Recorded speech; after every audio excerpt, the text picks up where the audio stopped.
역대하 6장 12절에서 21절 말씀 한 절씩 교독하겠습니다. 솔로몬이 여호와의 제단 앞에서 이스라엘의 모든 회중과 마주서서 그의 손에 펴니라. 솔로몬이 일찍이 노스로 대를 만들었으니 길이가 5규빗이요 너비가 5규빗이요 높이가 3규빗이라. 뜰 가운데에 두었더니 그가 그 위에 서서 이스라엘의 모든 회중 앞에서 무릎을 꿇고 하늘을 향하여 손을 펴고 이르되 이스라엘의 하나님 여호와여, 천지에 주와 같은 신이 없나이다. 주께서는 온 마음으로 주의 앞에서 행하는 주의 종들에게 언약을 지키시고 은혜를 베푸시나이다. 주께서 주의 종 내 아버지 다윗에게 허락하신 말씀을 지키시되 주의 입으로 말씀하신 것을 손으로 이루심이 오늘과 같으니이다. 이스라엘의 하나님 여호와여, 주께서 주의 종 내 아버지 다윗에게 말씀하시기를 내 자손이 그들의 행위를 삼가서 내가 내 앞에서 행한 것 같이 내 율법대로 행하기만 하면 내게로부터 나서 이스라엘 왕이 앉을 사람이 내 앞에서 끊어지지 아니하리라 하셨사오니 이제 다윗을 위하여 그 허락하신 말씀을 지키시옵소서. 그런즉 이스라엘 하나님 여호와여, 원하건대 주는 주의 종 다윗에게 하신 말씀이 확실하게 하옵소서. 하나님이 참으로 사람과 함께 땅에 계시리이까 보소서. 하늘과 하늘들의 하늘이라도 주를 용납하지 못하겠거든 하물며 내가 건축한 이 성전이오리이까. 그러나 나의 하나님 여호와여, 주의 종의 기도와 간구를 돌아보시며 주의 종이 주 앞에서 부르짖는 것과 비는 기도를 들으시옵소서. 주께서 전에 말씀하시기를 내 이름을 거기에 두리라 하신 곳 이 성전을 향하여 주의 눈이 주야로 보시오며 종이 이곳을 향하여 비는 기도를 들으시옵소서. 주의 종과 주의 백성 이스라엘이 이곳을 향하여 기도할 때에 주는 그 간구함을 들으시되 주께서 계신 곳 하늘에서 들으시고 들으시사 사하여 주옵소서. 네, 오늘 말씀은 성전을 향하여 기도할 때입니다. 솔로몬에 의하여 성전이 완공되었습니다. 언약궤까지 성전에 모셨을 때에 어떤 일이 일어났습니까? 지난주 말씀의 요절인 역대하 5장 14절 다시 한번 읽어보겠습니다. 시작. 제사장들이 그 구름으로 말미암아 능히 서서 섬기지 못하였으니 이는 여호와의 영광이 하나님의 전에 가득함이었더라. 하나님께서 성전에 임재하셨습니다. 여호와의 영광이 성전에 가득하게 되었습니다. 자, 이 성전에서 솔로몬은 가장 먼저 무엇을 합니까? 오늘 말씀 13절 하반절을 또 같이 읽어보겠습니다. 시작. 이스라엘의 모든 회중 앞에서 무릎을 꿇고 하늘을 향하여 손을 펴고. 솔로몬은 기도하였습니다. 어떻게 기도하였습니까? 무릎을 꿇었습니다. 하늘을 향하여 손을 폈습니다. 성경에 기도하는 자세를 이렇게 자세히 묘사한 곳은 별로 없습니다. 그런데 솔로몬의 기도하는 모습을 왜 이렇게 자세하게 기록을 했을까요? 솔로몬이 무릎을 꿇고 하늘을 향해 손을 펴고 기도하는 것이 중요한 모습이었기 때문입니다. 무릎을 꿇었다는 것이 무엇을 의미합니까? 히브리 지역에서 무릎은 힘을 상징합니다. 무릎을 꿇는다는 것은 하나님 앞에서 자신의 힘을 굽힌다라는 뜻입니다. 우리가 기도할 때 무릎을 꿇고 하는 이유는 나의 모든 힘을 굽히고 하나님께 전적으로 나를 맡긴다라는 뜻입니다. 또한 무릎을 꿇는다, 이 말을 히브리어로 바라크라고 하는데 이 바라크의 또 다른 뜻은 축복입니다. 무릎을 꿇는다는 것과 축복이 같은 단어입니다. 이는 무릎을 꿇고 기도하는 것이 축복이라는 것입니다. 우리는 오늘 기도하러 나왔습니다. 무릎을 꿇고 간절히 기도하며 이 하나님의 축복을 받는 자들이 되기를 기도합니다. 또한 하늘을 향하여 손을 폈습니다. 손을 펴고 기도한다는 것은 내가 쥐고 있는 것들을 내려놓는다는 것입니다. 사람들은 태어날 때는 손을 아주 꽉 쥐고 태어납니다. 아이들을 보면 주먹을 꽉 쥐고 태어납니다. 하지만 죽을 때는 손을 다 펴고 죽습니다. 내 자아가 죽는다는 것은 손을 펴는 것입니다. 하늘을 향하여 손을 펴는 것은 내가 원하고 내가 붙들고 있는 것을 다 내려놓고 주님이 주시는 것을 붙들겠다고 간구하는 것입니다. 무릎을 꿇고 손을 펴는 것, 이를 통해 우리가 알 수 있는 것이 무엇입니까? 기도는 힘을 빼는 것입니다. 제가 과거에 수영 2달 배운 적이 있었는데 그때 강사가 가장 많이 하는 말이 있었습니다. 무슨 말을 가장 많이 합니까? 몸에 힘을 좀 빼요. 힘 빼요, 힘 빼. 이 말을 제일 많이 했습니다. 그런데 이게 쉽지가 않았습니다. 힘을 빼면 금방이라도 물속에 가라앉아 죽을 것 같았습니다. 그런데 힘을 빼지 않으면 몸을 물에 띄울 수가 없습니다. 힘을 빼야지 몸이 뜹니다. 수영을 할 수 있게 됩니다. 하나님 앞에서 무릎을 꿇는 것, 손을 펴고 기도하는 것, 모두 나의 힘을 빼는 것입니다. 하나님께 나와 기도한다고 하면서 내 손을 꽉 쥐고 무릎을 꿇지 않으면 하나님께서 내 손에 무언가를 쥐어 주실 수가 없습니다. 기도의 역설은 힘을 빼야 힘을 얻는다 입니다. 힘을 빼고 기도할 때 우리가 힘을 얻게 됩니다. 내 생각과 욕망을 내려놓고 힘을 빼면 그 힘을 뺀 곳에 하나님의 말씀과 능력이 임하게 될 줄로 믿습니다. 솔로몬은 지금 이스라엘의 왕입니다. 왕도 그냥 금방이라도 힘을 잃고 내임덕이 찾아올 왕이 아니고 가장 강력한 권세를 지닌 왕입니다. 그럼에도 솔로몬은 모든 백성 앞에서 무릎을 꿇고 손을 펴고 하늘을 향해 기도하였습니다. 모든 힘을 빼고 하나님께 기도한 것입니다. 7장에 가보면 하나님께서 이 솔로몬의 기도를 얼마나 기뻐하셨고 또 축복해 주시는지를 확인할 수가 있습니다. 우리가 이 시간 나의 힘을 쫙 빼고 하나님께 온전히 매달려 기도할 수 있기를 기도합니다. 몸에 힘을 뺐다면 이제 내가 기도하는 하나님이 어떤 분이신지 정확하게 알아야 합니다. 우리 14절을 같이 읽겠습니다. 14절 시작. 이르되 이스라엘의 하나님 여호와여, 천지에 주와 같은 신이 없나이다. 주께서는 온 마음으로 주의 앞에서 행하는 주의 종들에게 언약을 지키시고 은혜를 베푸시나이다. 이스라엘의 하나님 여호와여. 이스라엘의 하나님은 단지 이스라엘 지역의 하나님만을 의미하는 것이 아닙니다. 하나님과 언약 관계를 맺은 모든 하나님의 백성을 의미합니다. 우리의 하나님, 나의 하나님을 의미하는 것입니다. 천지에 주와 같은 신이 없다고 했습니다. 천지에 나의 하나님과 같은 신이 없습니다. 새 번역에는 하늘에나 땅에나 그 어디에도 주님과 같은 하나님은 없습니다 라고 기록되어 있습니다. 천지를 창조하신 분이기 때문에, 만드신 분이기 때문에 하늘과 땅에 존재하는 것들과는 비교조차가 되지 않습니다. 하늘과 땅을 만드셨기에 모든 하늘과 땅의 역사를 주관하십니다. 전지전능하신 분이십니다. 불가능이 없으신 분이십니다. 우리가 지금 기도하는 대상이 바로 이 전지전능하신 하나님이시라는 것을 믿어야 하는 것입니다. 당연히 믿고 기도한 것 같지만 기도할 때 믿지 못하는 경우가 아주 많습니다. 기도하면서도 의심할 때도 많습니다. 우리가 기도하는 하나님은 전지전능하신 분이심을 믿을 수 있기를 기도합니다. 이 하나님께서 온 마음을 기울여 주님의 뜻을 따라 사는 자들에게 언약을 지키시고 은혜를 베푸신다고 했습니다. 마음을 하나님께 드리고 기도하는 자들에게 언약을 지키십니다. 언약은 하나님께서 우리에게 하신 약속입니다. 내 인생에 두신 하나님의 거룩하시고 놀라운 뜻입니다. 기도할 때 하나님께서 그 언약을 지켜주시고 나에게 은혜를 베푸심을 확신할 수가 있습니다. 오늘 15절을 보면 솔로몬은 하나님께서 다윗에게 하신 약속을 지키셨으며 친히 말씀하신 것을 오늘 손수 이루어 주셨다, 이거를 강조하고 있습니다. 하나님은 다윗과 약속하신 성전 건축 역사를 이루어 주셨습니다. 말씀하신 대로 이루셨습니다.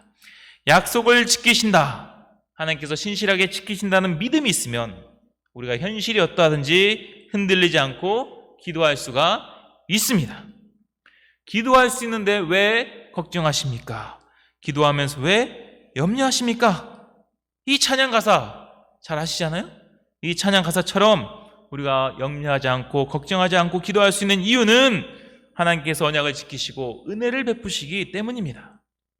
내가 누군가에게 돈을 빌려주고 내일 받기로 했는데 이 사람이 갚을지 안 갚을지 의심이 되면 막 걱정이 되고 염려가 됩니다. 안 갚으면 어떡하지? 어떡하지? 말을 해야 하나? 이런 걱정이 되죠. 하지만 반드시 100% 약속을 지키는 사람이라면 걱정, 근심, 염려가 찾아오지 않습니다.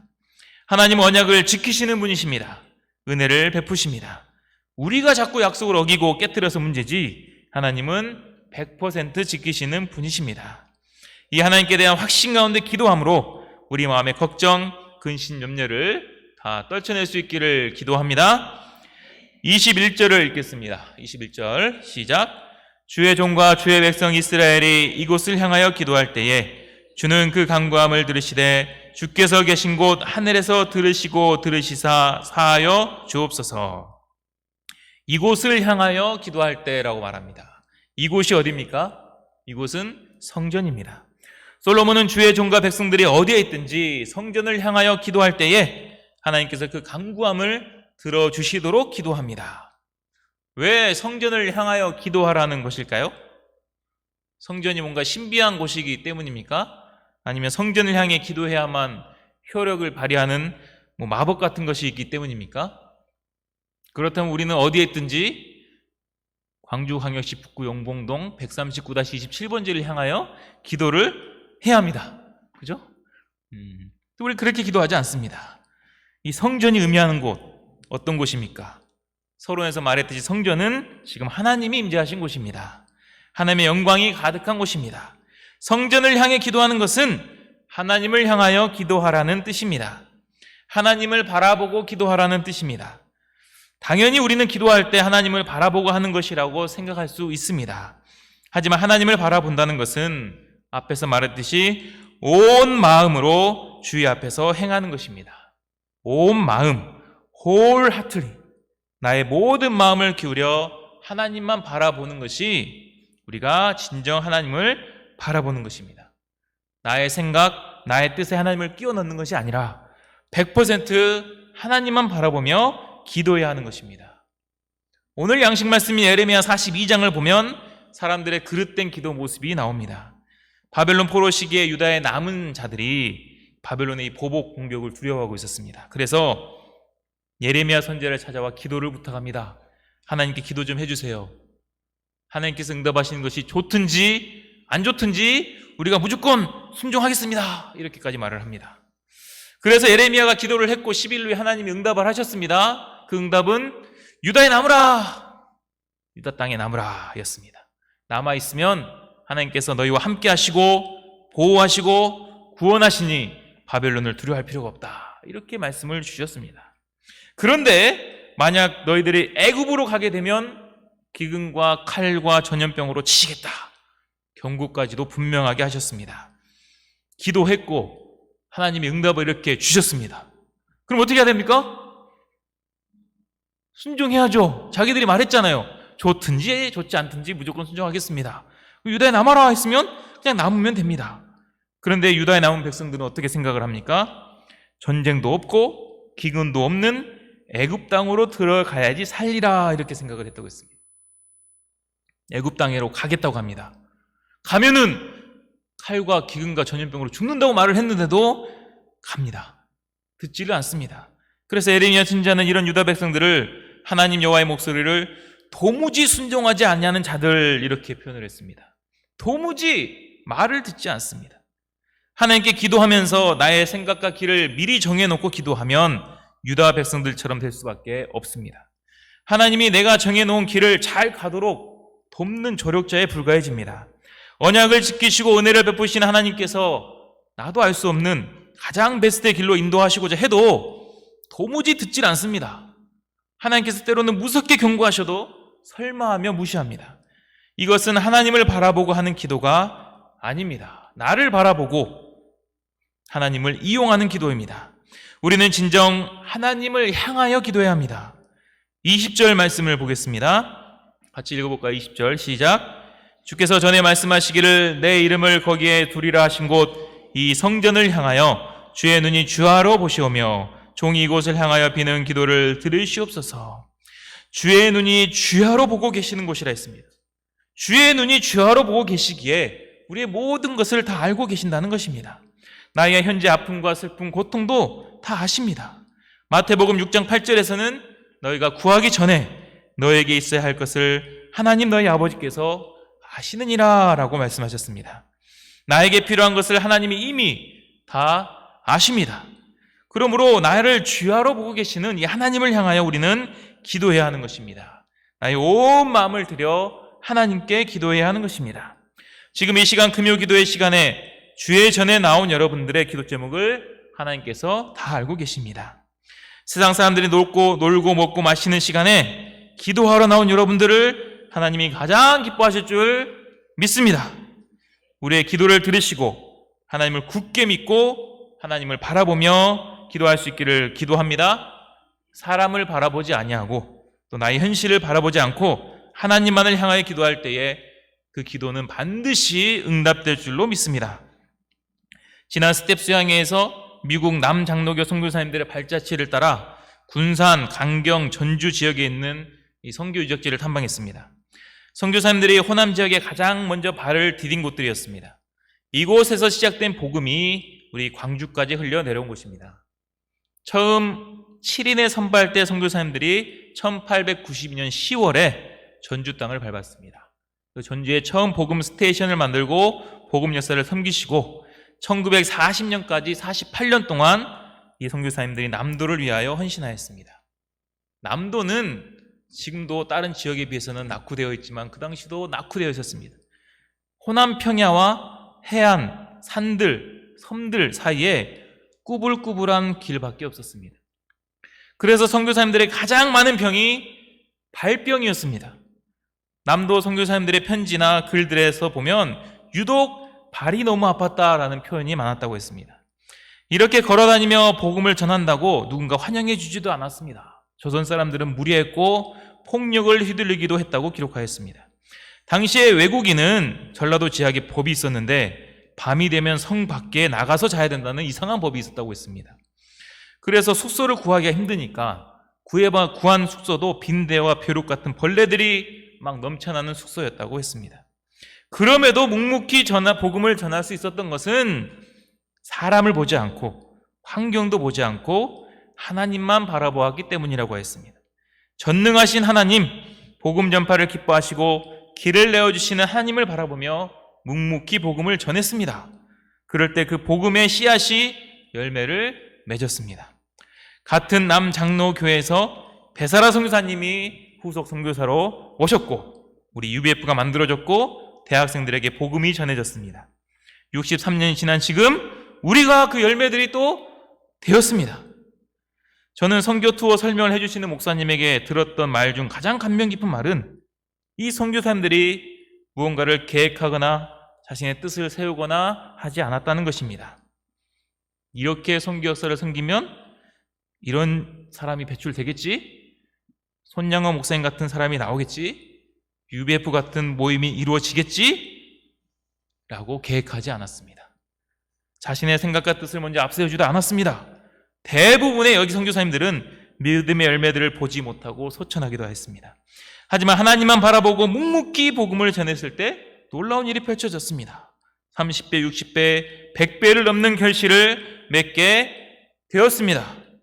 우리의 하나님을 향한 기도도 당장 우리 눈앞에 열매로 나타나지 않을 수도 있습니다. 하지만 우리가 마음을 다해 전심으로 하나님께 기도하면 하나님은 다 들으시고 응답하십니다. 21절을 보면 하나님께서 들으시고 들으시사라고 강조하였습니다. 하늘에 계신 하나님께서 듣고 또 듣고 계십니다. 그리고 하나님의 가장 완벽한 때에 그 기도가 이루어질 줄 믿습니다. 우리가 이 하나님을 바라보고 믿음 가운데 기도할 수 있기를 기도합니다. 결론적으로 우리가 솔로몬처럼 무릎을 꿇고 손을 펴서 기도를 해야겠습니다. 언약을 지키시고 은혜를 베푸시는 하나님을 바라보며 기도해야겠습니다.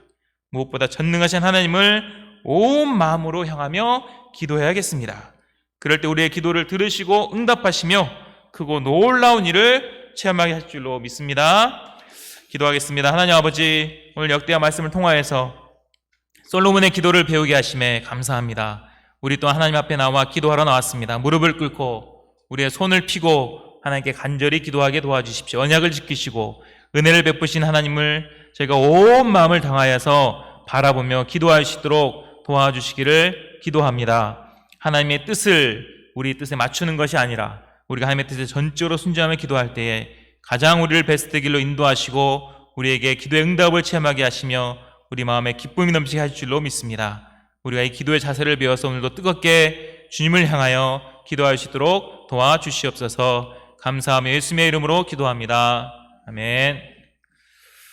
네, 오늘은 찬양 두세 곡 뜨겁게 부르고 바로 개인기도 하겠습니다. 제가 할 수 있는 게 찬양밖에 없어요. 그래서 찬양을 뜨겁게 불을 끄고 자리에 앉으셔가지고 뜨겁게 찬양하고 기도하도록 하겠습니다.